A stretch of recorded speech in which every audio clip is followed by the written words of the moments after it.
بسم الله الرحمن الرحيم.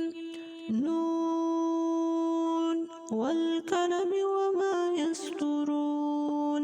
ما أنت بنعمة ربك بمجنون، وإن لك لأجرا غير ممنون، وإنك لعلى خلق عظيم.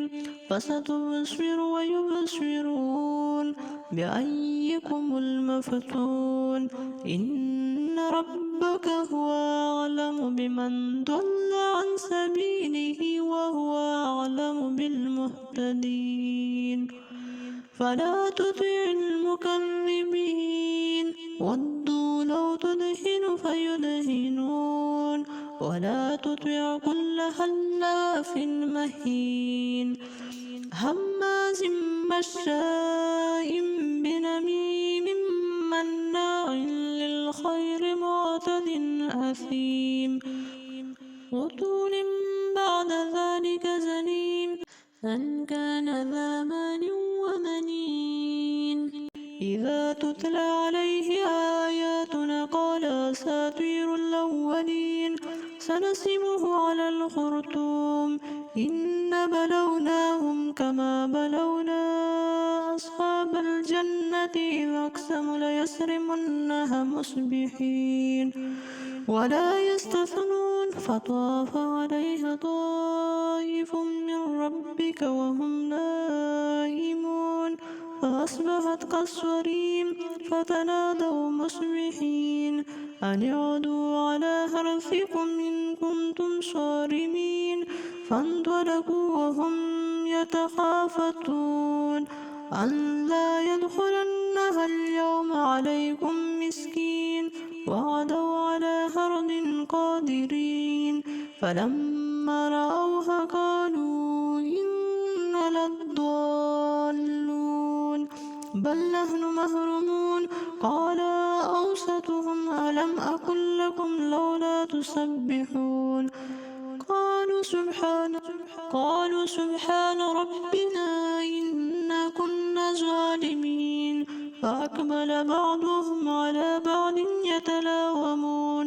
قالوا يا ويلنا إنا كنا طاغين، عسى ربنا أن يبدلنا خيرا منها إنا إلى ربنا راغبون.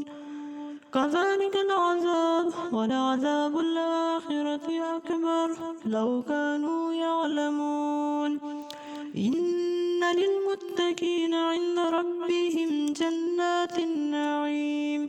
فنجعل المسلمين كالمجرمين. ما لكم كيف تحكمون؟ أم لكم كتاب فيه تدرسون؟ إن لكم فيه لما تخيرون. أم لكم أيمان علينا بالغة إلى يوم القيامة إن لكم لما تحكمون. سلهم أيهم بذلك زعيم.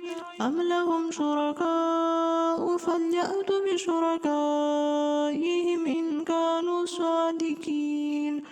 يوم يكشف عن ساق ويدعون إلى السجود فلا يستطيعون. خاشعة أبصارهم ترهقهم ذلة، وقد كانوا يدعون إلى السجود وهم سالمون. فذرني ومن يكذب بهذا الحديث سنستدرجهم من حيث لا يعلمون، وأملي لهم إن كيدي متين. أم تسألهم أجرا فهم من مغرم مثقلون، أم عندهم الغيب فهم يكتبون. فاصبر لحكم ربك ولا تكن كصاحب الحوت إذ نادى وهو مكظوم، لولا أن تداركه نعمة من ربه لنبذ بالعراء وهو مذموم. فاجتباه ربه فجعله من الصالحين.